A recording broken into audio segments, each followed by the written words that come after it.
بسم اللہ الرحمن الرحیم۔ السلام علیکم ناظرین، ویلکم ٹو راشد اپڈیٹس۔ کچھ یادیں سردار سید چغتائی مرحوم و مغفور کے حوالے سے آپ کی نظر۔ سردار سید چغتائی بھی چلے گئے۔ یہ کوئی 1982-83 کا دور تھا۔ سردار سید چغتائی مرحوم سے ہماری ملاقات اکثر حسین شہید بوائز پوسٹ گریجویٹ کالج کے سامنے سڑک کے اس پار پرانے طرز کی بنی کنٹین پر ہوتی تھی۔ ہم کلاس فیلو تھے، لیکن ملاقات کا مسکن زیادہ تر کنٹین ہی تھا۔ بند اور چائے اس وقت کی سب سے بڑی عیاشی تھی جو ہم اکثر کرتے تھے اور کرنا جانتے تھے۔ بند چائے کا بل دینے کے لیے بھی لاٹری ڈالی جاتی تھی، اور لاٹری ڈالنے والا اکثر گڑبڑ بھی کر دیتا تھا۔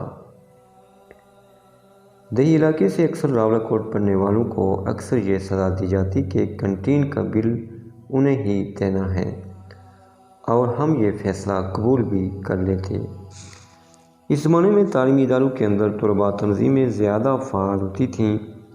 یوں تو ان کی تعداد بہت زیادہ تھی، لیکن چند معروف طلباء تنظیموں میں PSF، NSF اور اسلامی جمعیت طلباء شامل تھیں۔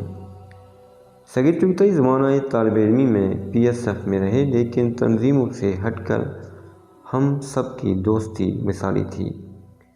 وہ کمگو تھے اور اپنے کام سے کام رکھتے تھے، اور یہ عادت ان کی زندگی بھر دیکھنے کو ملی۔ PSF میں بھی وہ ایک متحرک کارکن تھے، دھیمے انداز میں اچھی تقریر کرتے تھے۔ مالی حالات بھی کوئی اچھے نہ تھے۔ ہم سب کی طرح وہ بھی ایک متوسط گھرانے میں پیدا ہوئے تھے۔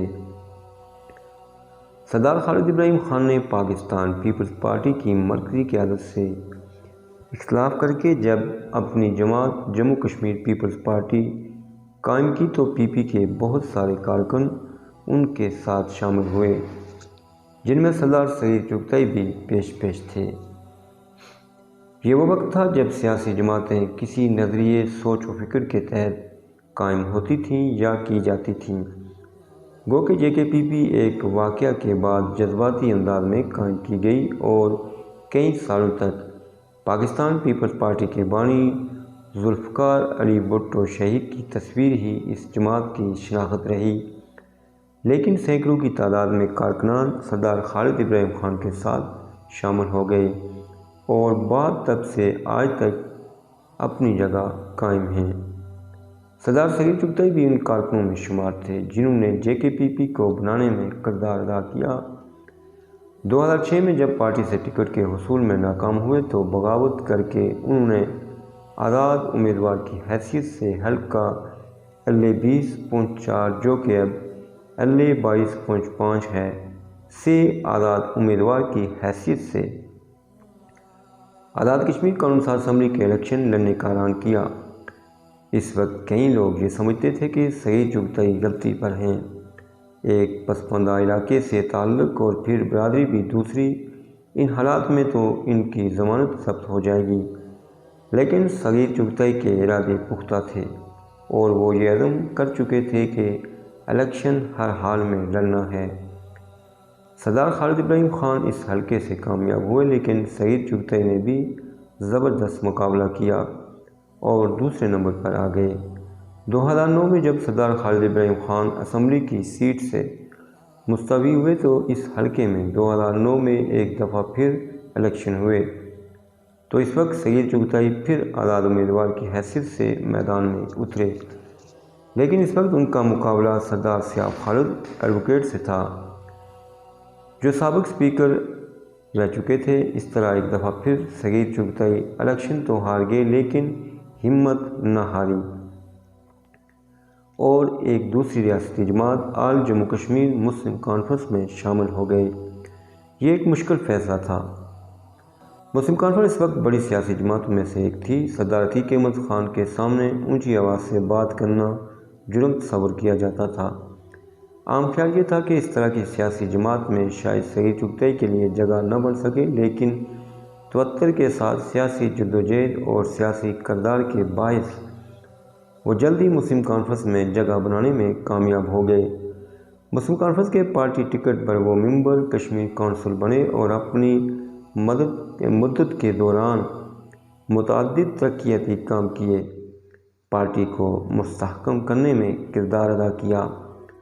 2016 میں جب عام انتخابات ہوئے تو مسلم کانفرنس نے ان کی پارٹی خدمات کے صلے میں اسی حلقہ سے انہیں پارٹی ٹکٹ دے دیا۔ یہ وہ وقت تھا کہ مسلم کانفرنس زوال کا شکار تھی۔ پارٹی کے کئی سرکردہ رہنماؤں نے مسلم کانفرنس کو خیر آباد کہہ کر مسلم لیگ نون آزاد کشمیر میں شمولیت اختیار کر لی، لیکن صغیر چغتائی پارٹی کے ساتھ چٹان کی طرح کھڑے رہے۔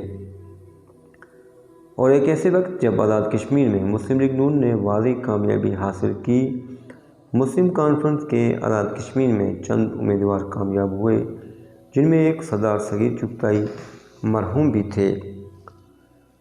وہ تقریباً 5 سال ممبر قانون ساز اسمبلی رہے اور اپوزیشن اسمبلی میں اپوزیشن ممبر کی حیثیت سے جاندار قسم کا کردار ادا کیا اور کئی مواقعوں پر حکومت کو آڑے ہاتھوں لیا۔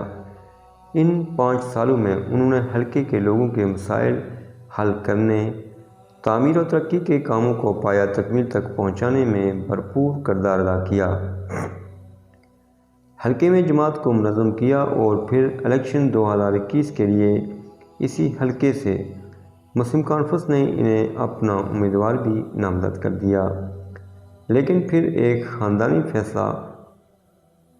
فیصلے کو نہ چاہتے ہوئے بھی ماننا پڑا اور کسی بڑے مقصد کے حصول کی امید پر اپنی خواہشات کو قربان کیا۔ پاکستان تحریک انصاف آزاد کشمیر میں نہ صرف شامل ہوئے بلکہ پارٹی ٹکٹ بھی حاصل کر لیا تھا، لیکن اللہ تعالیٰ کو شاید کچھ اور منظور تھا کہ وہ ٹریفک کے ایک المناک حادثے میں اپنے دیگر 2 ساتھیوں سمیت شہید ہو گئے۔ انہوں نے سوگواران میں بیوہ کے علاوہ 3 بیٹوں کو چھوڑا ہے۔ آج وہ ہم میں نہیں رہے، لیکن یہ حلقہ ایک بااخلاق، ہمدرد، بااصول اور ایک روادار سیاسی کارکن سے محروم ہو گیا۔ بس اب ہم صرف ان کی مغفرت کے لیے دعا ہی کر سکتے ہیں۔